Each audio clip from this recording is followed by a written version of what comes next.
Dahil holiday ngayon, nagplano ang buong pamilya na magbo-boodle fight. Kaya ito, naghanda rin ako ngayon ng pang-roasted chicken. Ito yung aking gagamitin na ingredients, ang bawang sibuyas tanglad at ang tarragon leaves with asin. At ito ang steps na aking gagawin dito. Papahiran lang natin ng tarragon leaves at asin itong chicken. 1 whole chicken itong aking pinabili. At ito, nilagyan ko din ng asin ang loob ng chicken. Pagkatapos ay ilagay natin ang mga rekado, bawang, sibuyas, at paminta. 2 paminta itong aking pinahid para may pandagdag aroma. At ang panghuli ay itong ating tanglad, isiksik lang natin dito sa loob. Itong magsisilbing pabango. At ito lang po yung aking ginamit, yung aking palayok. Dito, pwede rin tayong mag-roasted dito. Ganyan lang. Takpan lang natin. At low fire, ganyan ang ating pagluto dito. Para maluto ang loob. Low fire lang. So, ito na yung buong chicken. Masarap na siya. Luto na. At ito naman ang isa pa. Ang pork barbecue. Naghanda rin si Johnny Stanley. Ito, na-marinate lang ito sa toyo, sugar, bawang, sibuyas, at ang kalamansi. Ganyan lang ang kanyang pag-marinate. At pagkatapos, ito ay kanyang inihaw. Yan ang nagugustuhan ko kay Johnny Stanley. Maasahan siya kung sa pagluluto ang usapan. Magaling siyang magluto. Basta meron lang siyang karne na iluluto. Napakasipag niyan. Kaya gustong gusto ko yan. Kasi kapag sinabi mong magluto, alisto yan. Basta karne ang usapan.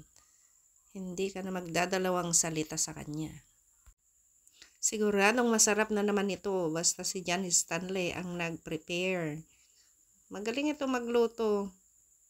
Talagang ito yata yung linya niya, tagaluto. May pinagmanahan yata. Mana yan kay Tatang Mado. Kasi chef cook yung tatay namin nung panahon.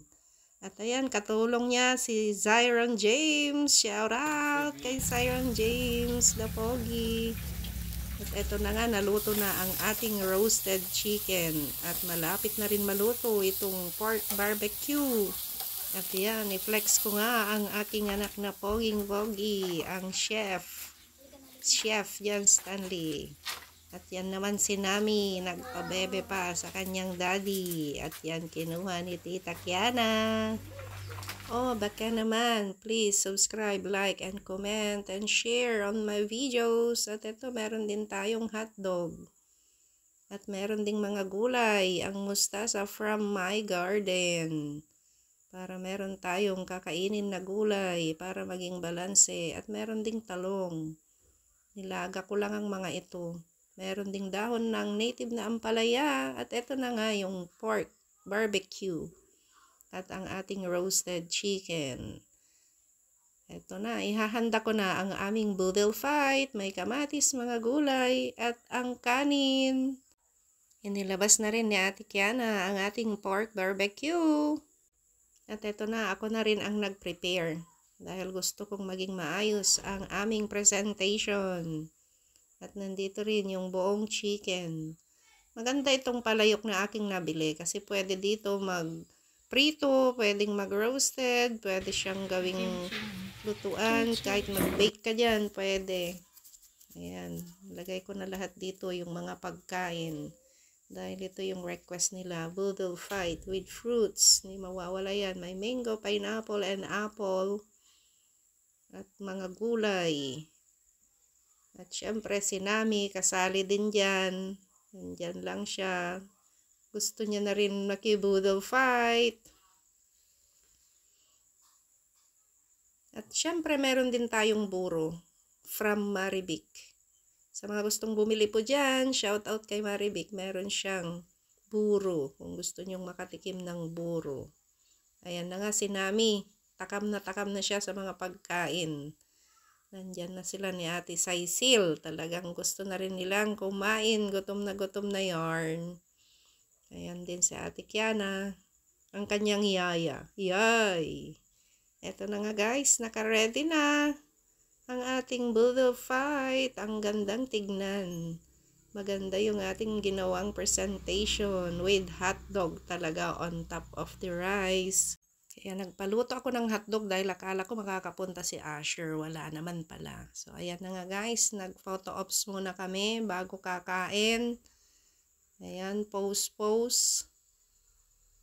At eto na nga tayo. Kain na tayo. Pero bago ang lahat, pray muna tayo ha. Pero ayan, si Kuya Brian at Ate Kiana, gutom na, hindi na nakapag-antay. Holy Spirit, amen. Bless us, O Lord, and this day gifts which are about to receive from the bountiful of our Lord. Amen. Amen. Happy birthday to us. Happy holiday! At eto na nga yung ating roasted chicken, diwa? Ang ganda ng pagkakaluto.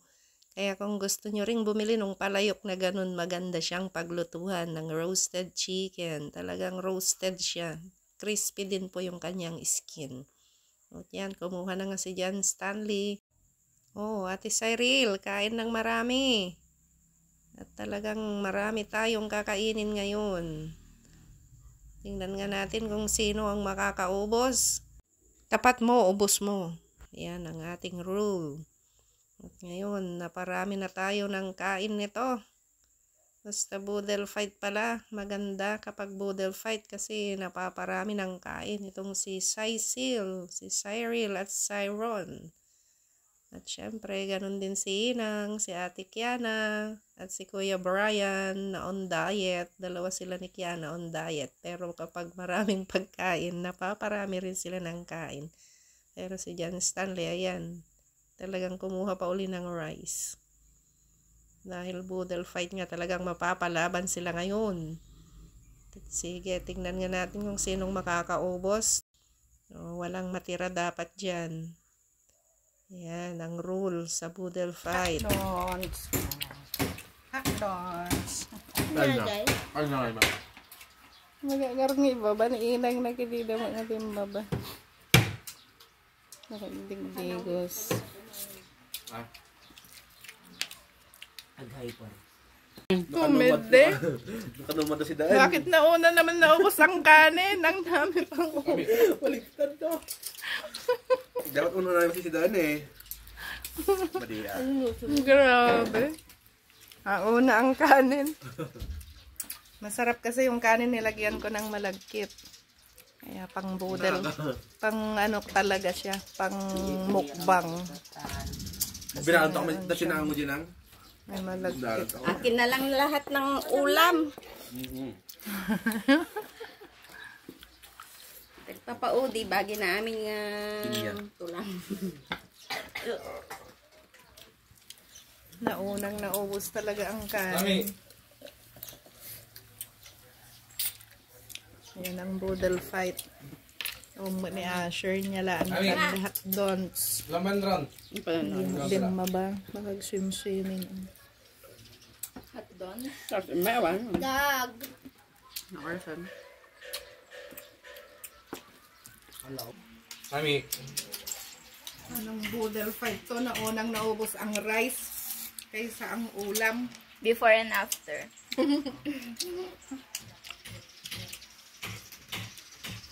Before and after. Oh, welcome.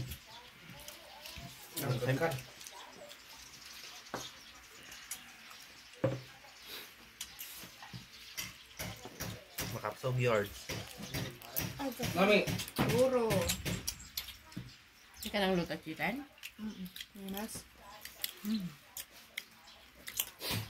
Peter, smile. Kapait yung smile na. Naman pariya. Naman pariya. Talagang naubos ang rice. Nabisili.